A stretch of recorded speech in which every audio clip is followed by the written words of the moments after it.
So what I do is I get hired to go to people's meetings, presentations, conferences, and as people are talking, I'm listening, and in real time, I'm drawing visual notes using markers on either a giant piece of paper or a big foam core board, and I am creating real-time visual notes to capture what's being said in real time in the room.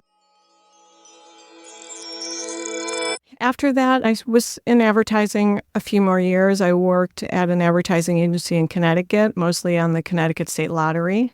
Those boingers, we call them boingers, those things that kind of dangle off a shelf at the convenience store. I made those. You heard it here, that folks. Was my claim. I'm interviewing the person who created the boingers. I was the boinger queen. I was at a meeting. A large organization was restructuring, and they had restructured a number of times in a few years. Everyone was on edge. Yeah. So they brought me in and they were discussing with these employees how they were feeling about the restructuring. And I was capturing that. That was hard. That was hard discussions. Oh, so this was management and staff. It was staff. Management was not there, so it was it was just the staff who were talking about the restructuring. So they were being facilitated through a conversation about that, and I was capturing those sentiments about what they were afraid of. And I had a person come up to the board and see that I had captured what he said, and he cried. Wow. It's a gift to listen to people. It's a beautiful gift. I've attended countless meetings in my career, and I've taken pages and pages of notes. I've also been in meetings where someone else was tasked to take the meeting notes. And now, there are AI-based tools that can summarize audio recordings made during a meeting and generate a summary of that meeting. But what my guest today does is very different. Jo Byrne is a visual recorder. When she's hired to record a meeting, she brings drawing tools to the meeting along with some foam core boards or white paper. Before the meeting starts, she gathers her drawing tools and tapes the white paper or the foam core boards to the wall, and then she stands at the ready. As the meeting gets underway, she starts drawing pictures, short phrases, and visual metaphors that capture the sense of what is shared during that meeting. Now, a meeting may last 45 minutes or in some cases 6 hours, but Jo visually records it all and never sits down. Now, is this a word-for-word recording? No. Other people take word-based written notes. Machines can summarize written notes. No, Jo's visual representation gives the participants the context, even the emotional tones that were present in the meeting. And because she is trained as a graphic artist, her visual style is rich, colorful, and full of meaning. Now join me for my remarkable conversation with Jo Byrne.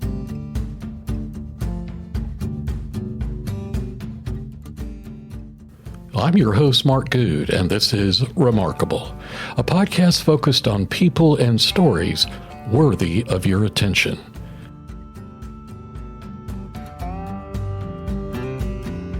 We are at the Main Shaker Library today in Shaker Heights, Ohio, and I have as my guest today for the episode Jo Byrne, a fellow Shaker Heights resident. Jo, how are you on this hot Tuesday? I'm great, Mark. Thanks for having me. Absolutely. It's wonderful to have you here. So why don't you do a quick introduction of yourself, who you are, and a little bit of how you got here? Moved here 21 years ago. Okay. My husband got a job with Avery Denison, and we came to Shaker Heights. And as soon as we drove into this town and I saw the beautiful homes, I was like, we have to live there. And we had a weekend to find a house. We walked into the one I wanted, and it all worked out. We've been here 21 years, and I love it. I love my community. Our daughter grew up here. She went to Fernway School, and I'm never leaving. Spoken like a true Shaker resident. And tell us a little bit about what you do professionally, the elevator pitch. Yeah, I am a graphic recorder. Some people also call this profession visual note-taking.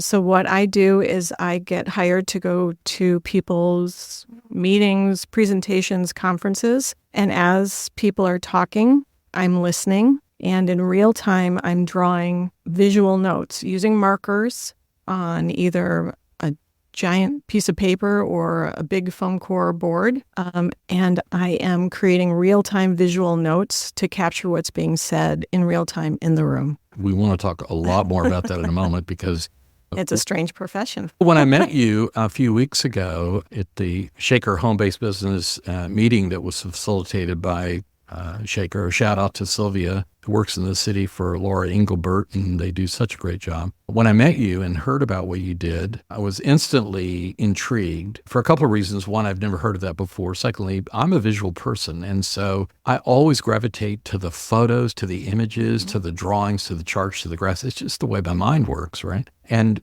note-taking is...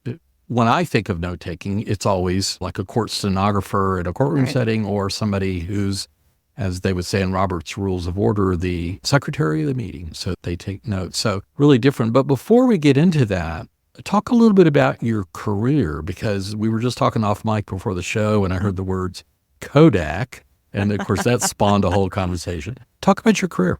Yeah, I have a degree in graphic design from the Rochester Institute of Technology. Wow. I grew up in Buffalo, New York. Okay. Kodak is based in Rochester, New York. And after I graduated, I got a job at Saatchi & Saatchi Business Communications, which was based in Rochester, and I was put on the Kodak account. Wow. It was the professional account, so we were selling to professional photographers, it was not the consumer division. The consumer side, right? Yeah, that was a great ride. I loved working in advertising, worked on Kodak, worked on Oh my God. DuPont, I know all these brands.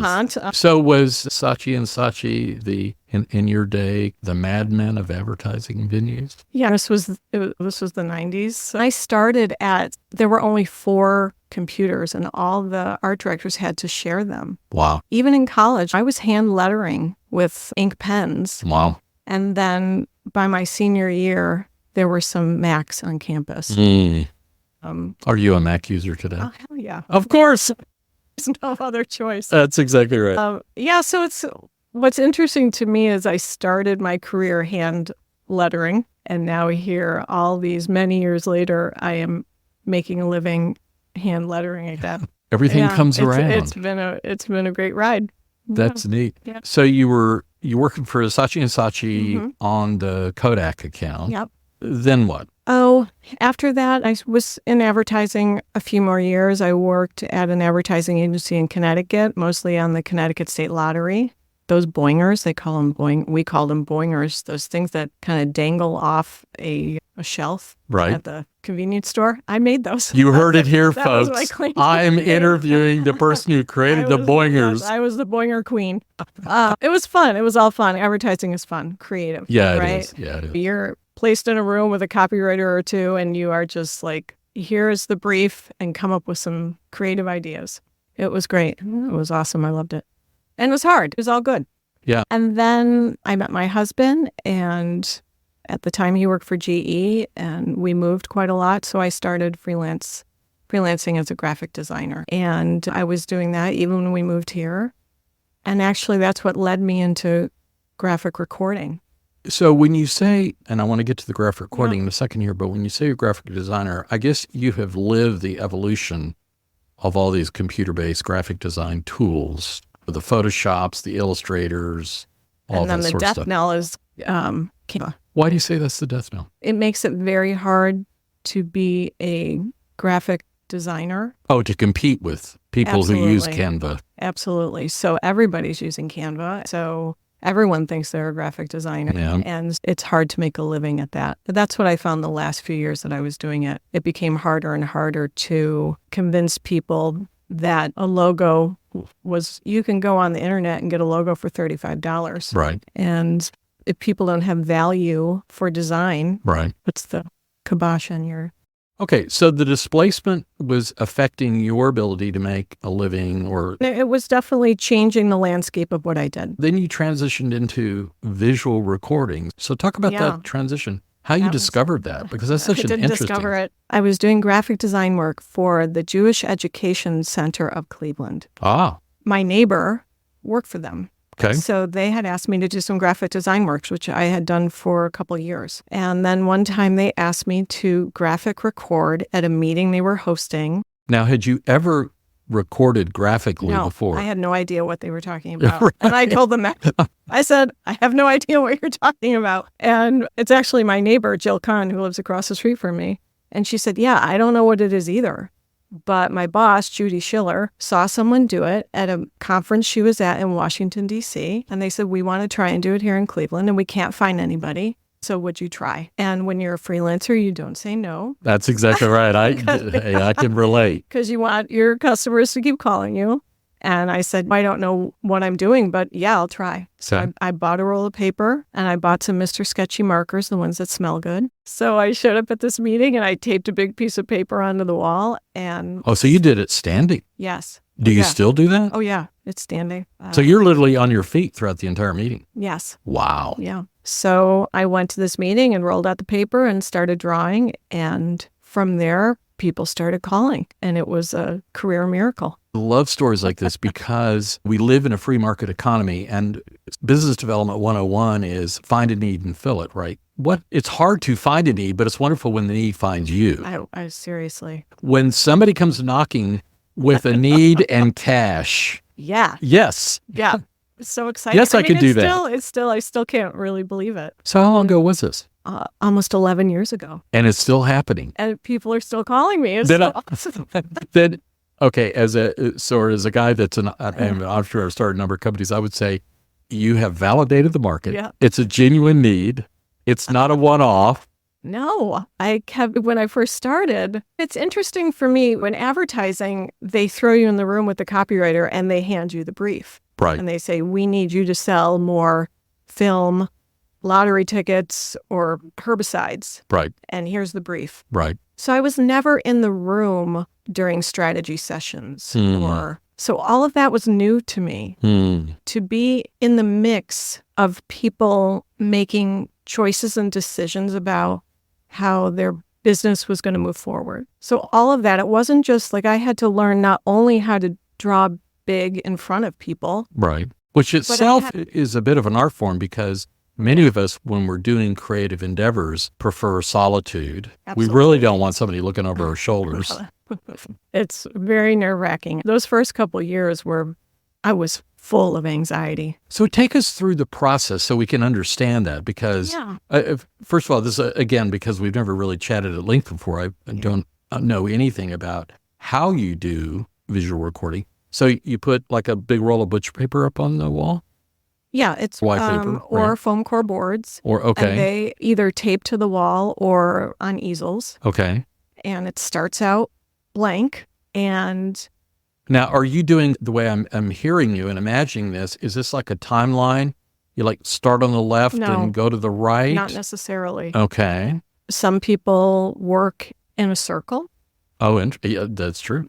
I think, because I am Some people wander in a circle. I'd love to see a visual recording of somebody wandering in a circle. Because I've been in meetings like that where people just wander around the point. Anyway. Years of being a graphic designer have absolutely influenced the way that my graphic recording ends up on that piece of paper. I'm still working off an imaginary grid. I can't stop myself. But that's what I bring to, that's my style. So when you look at other graphic recorders' work, you can usually, or at least I can start picking out, sometimes I'll see another person's graphic recording or their visual notes and know whose it is. Oh, interesting. Right? You can infer their discipline and their sort of structure form, their style. Yeah, Still, you're an artist.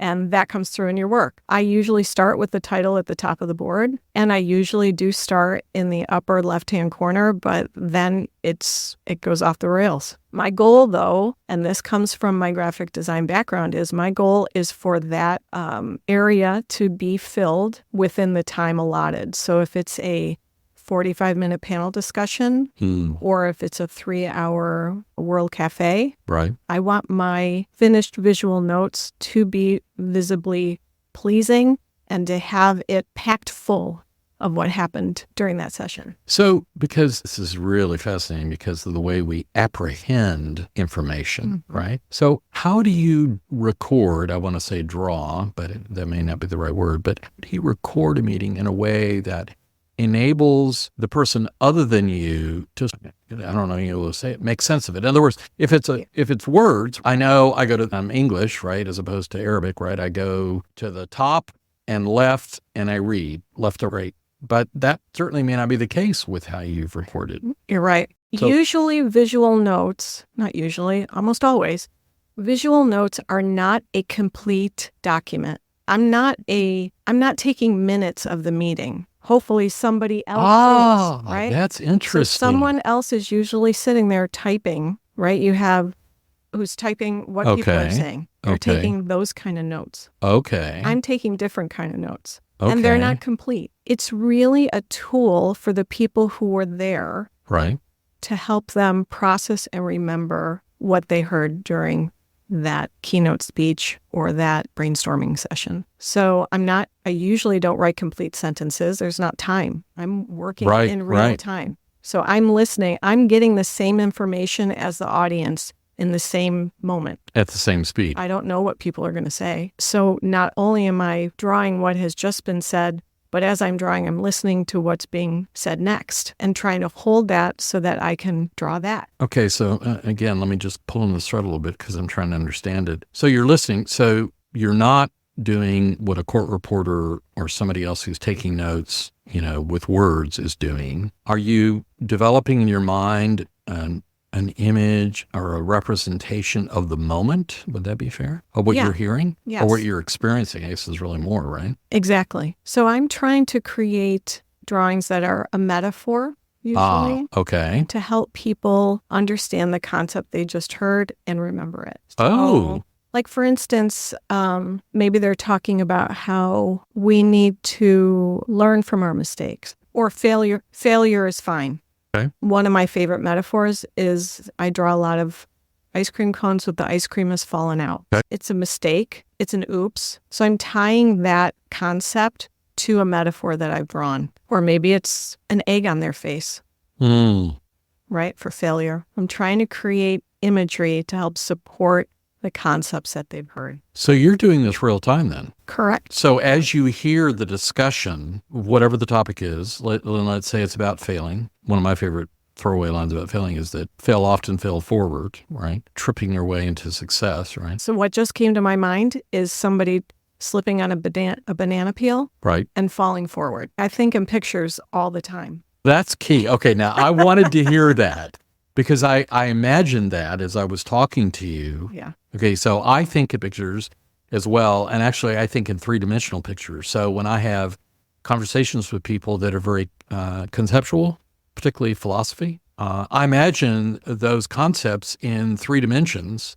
like objects that I can then rotate in my mind, like a 3D model. That's beautiful. Yeah, that's the way my mind works. So people go, how do you do that? I say, I don't know. It's just the way my mind works. So you think in pictures, and that's cool because if your background is a graphic designer, that would equip you to do that. So, but these are obviously what I would call, they have to be relevant or colloquial to the audience, right? In other words, you can't draw something. Let's take an example. We were talking off mic about your husband had an opportunity to go to Japan, right? So imagine you were doing graphic recording in Japan.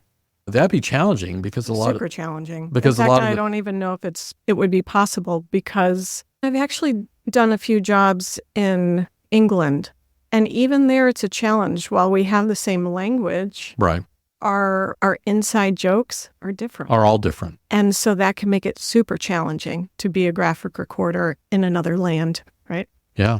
Okay, so that's very interesting. So your mind is presenting to you images as you hear people talk. You're selecting from, think of it as a sort of a eruption, a catalog of images that are coming to your mind. You select one or more of those, draw them to represent visually and graphically what you're hearing conceptually, right? So that later people can look at that and see a graphical visual representation of what they said. Not just words. Most people don't really understand this because they're not linguists, but words themselves are symbols, right? People don't fully realize that. They're symbols, right?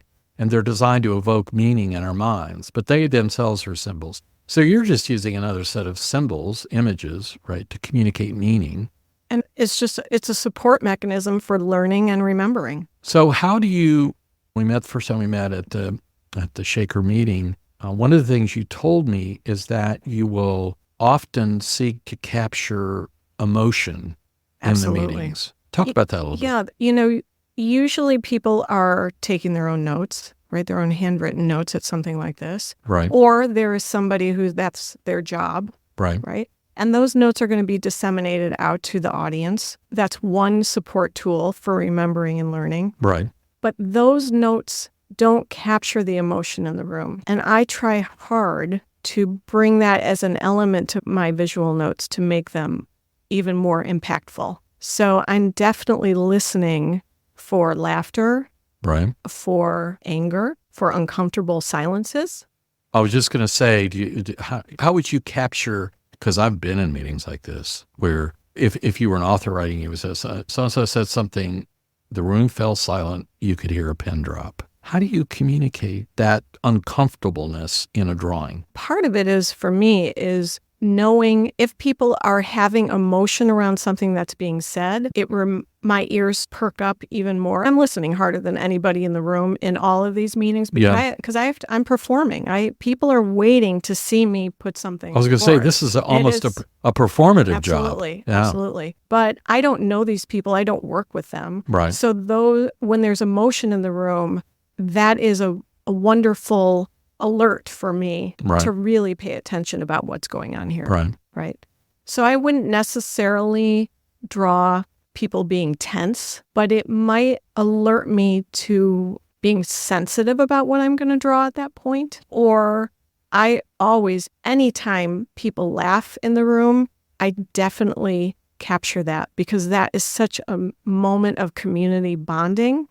It's such a beautiful shared experience that I want them to remember that. So how do you visually represent laughter in a room? Do you draw little people laughing? Well, no, it's usually something somebody said about, it's usually something like, I'm thinking about, I was at an annual meeting for a company here in Cleveland, and they made a joke about a person in leadership. The lunch that he had every single day was the same. And they made a joke about it. And so I made sure to draw that goofy sandwich on the board. Okay. Again, what I'm going to call the hard facts are being typed up by somebody in the room. Right. I don't believe that's the role of visual notes. The role of visual notes it's almost like the cliff notes of the time together. And I want them to be beautiful, and I want them to be colorful. I want them to express the emotion in the room and help people remember. You'll know who this is. I can't attribute this quote properly, but it's a wonderful one. It sounds relevant to what you do.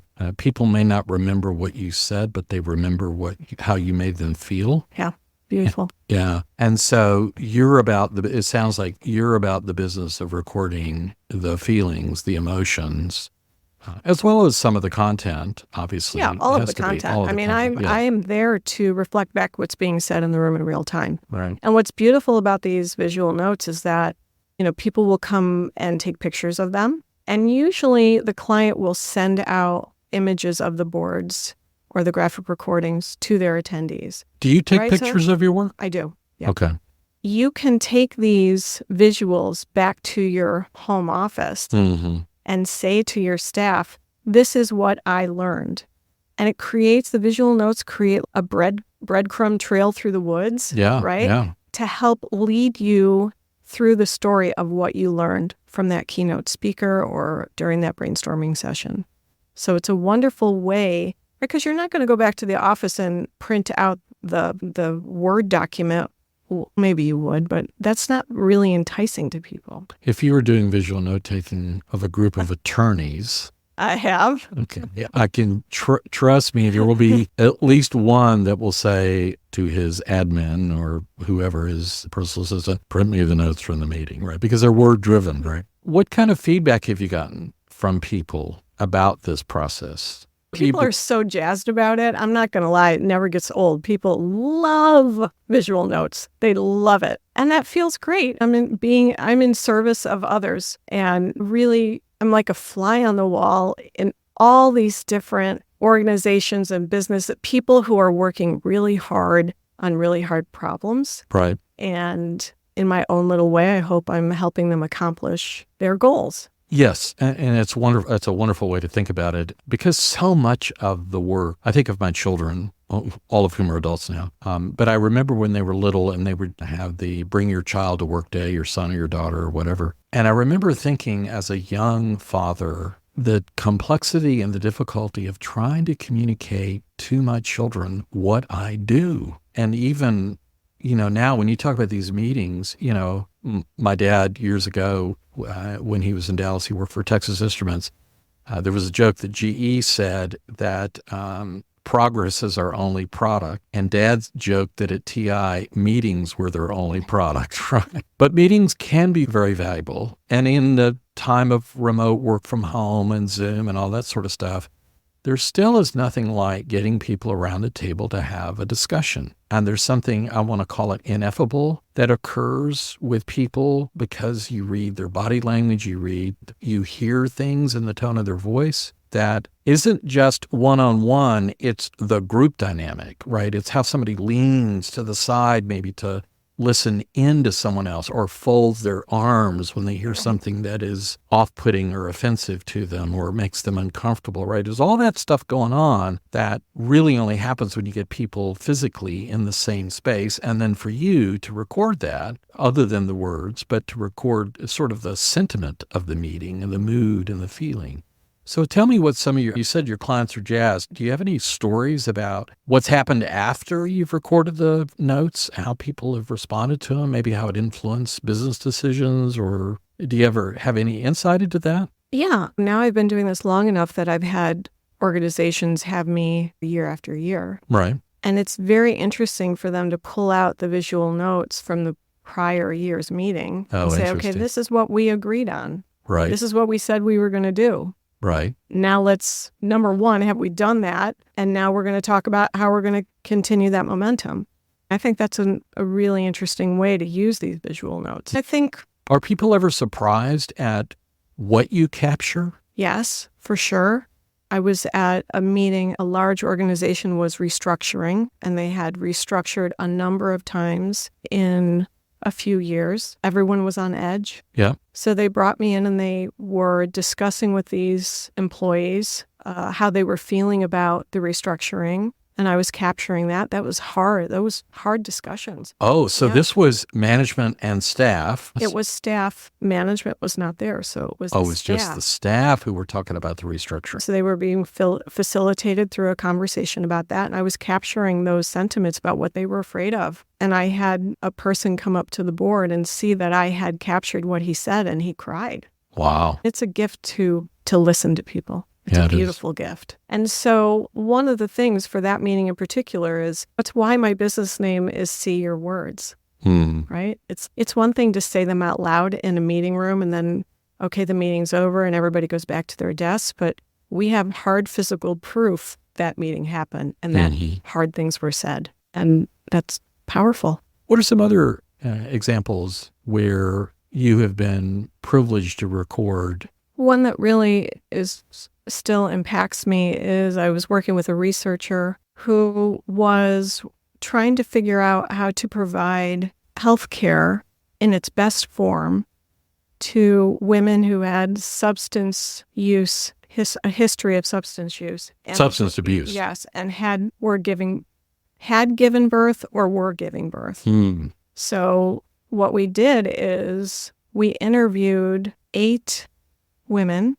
So it was me, a facilitator, 2 researchers, and then the mom. And this was during COVID, so we did it all virtually.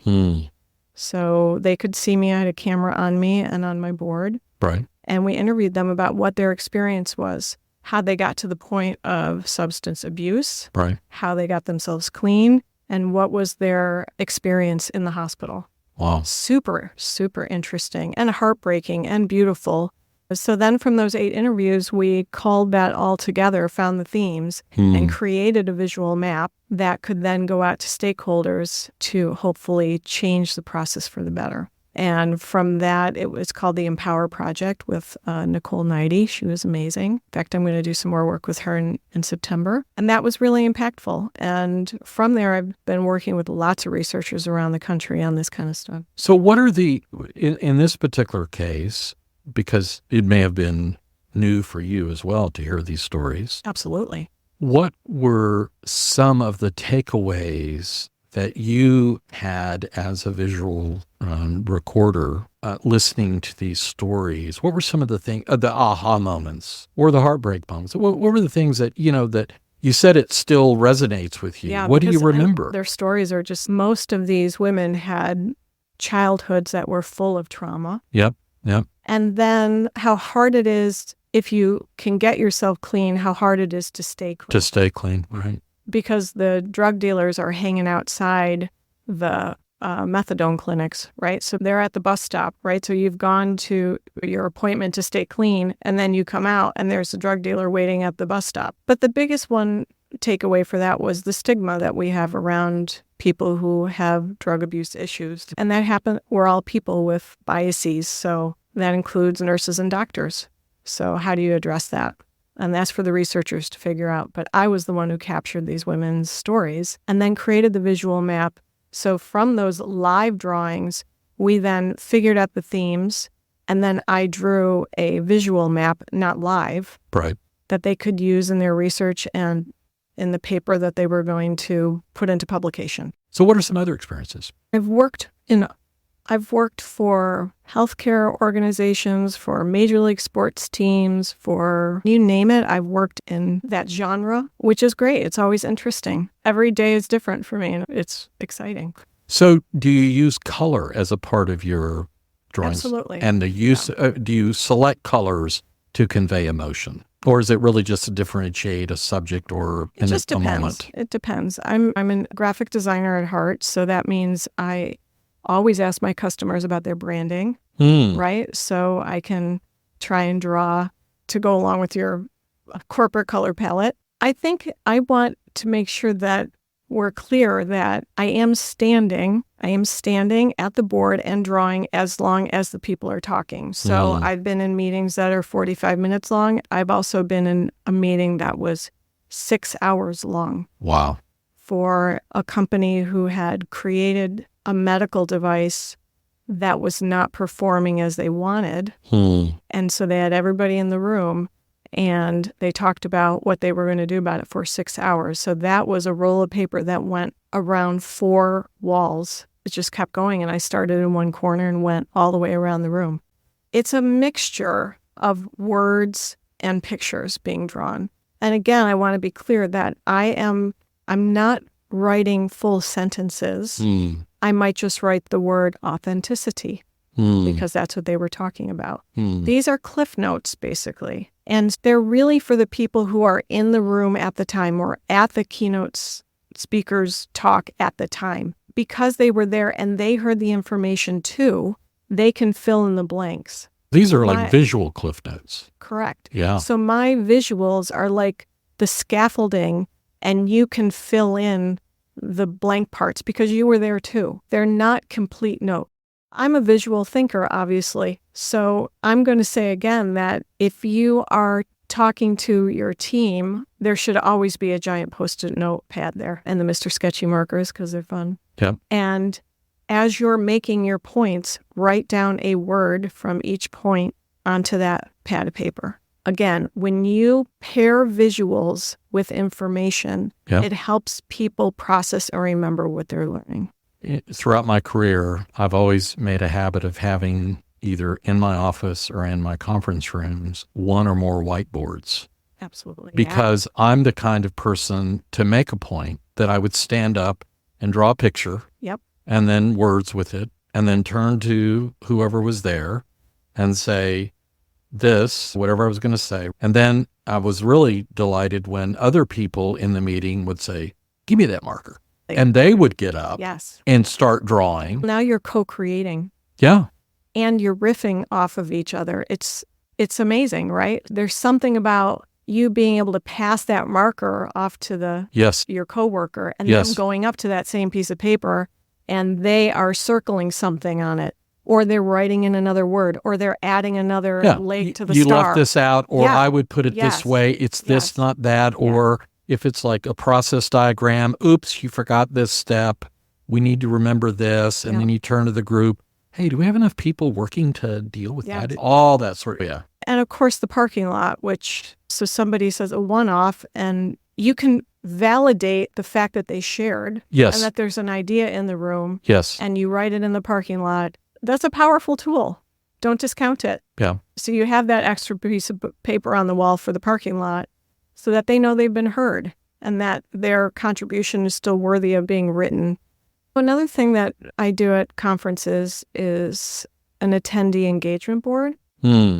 So on that board, my client can ask a question. What is the thing you're hoping to learn while you're here? Oh, that's great. Or maybe there's a question on the board like, what was your biggest takeaway from your 3 days with us? Those kind of questions posed out to your conference attendees to collect that data can be really helpful, can help you plan your next conference. Oh, look at all these people want to know about AI and we didn't really have a whole lot of that content here. Right. Or, oh, look, people loved when we talked about authenticity in the workplace. Yep. So that kind of culling from your audience can be very valuable. At some point in your future life, I'm sure you could create a visual workbook about how to run effective meetings by type, strategic, blah, blah, blah. Because 11 years of being a visual recorder, you have seen and recorded it all. Yes. Yeah, all kinds of things. Yes. So has anybody in a meeting gotten so angry they've thrown something across the room or at somebody else? You ever seen a meeting like that? No. Nobody's ever thrown anything. I've seen people leave the room. Yep. For sure. But for the most part, I'm just going to say again, people are working really hard on some really hard problems. Right. And I find it inspiring. And the fact that I'm in service of these people feels really good. That's wonderful. Yeah. Joe, thank you so much for your time today. Oh, Mark, thank you. This has been so interesting. And we're going to, of course, as I do with all of my guests, there are going to be links to how to reach out and contact you. And the nice thing is you are able to support people not only here in Northeast Ohio, but nationally, and it sounds like even internationally as well. Yeah. So for those who are listening who would find these sort of services valuable, they'll know how to reach you. I hope people get something from it. I'm sure they will. So thank you. Great. Thank you. I'm Mark Good. You've been listening to my remarkable podcast. For more episodes like this, as well as premium content, visit my site, markgood.substack.com.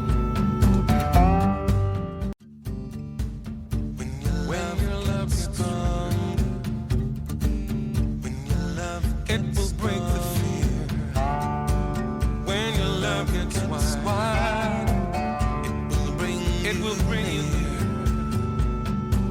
And when your soul gets humble, pride loses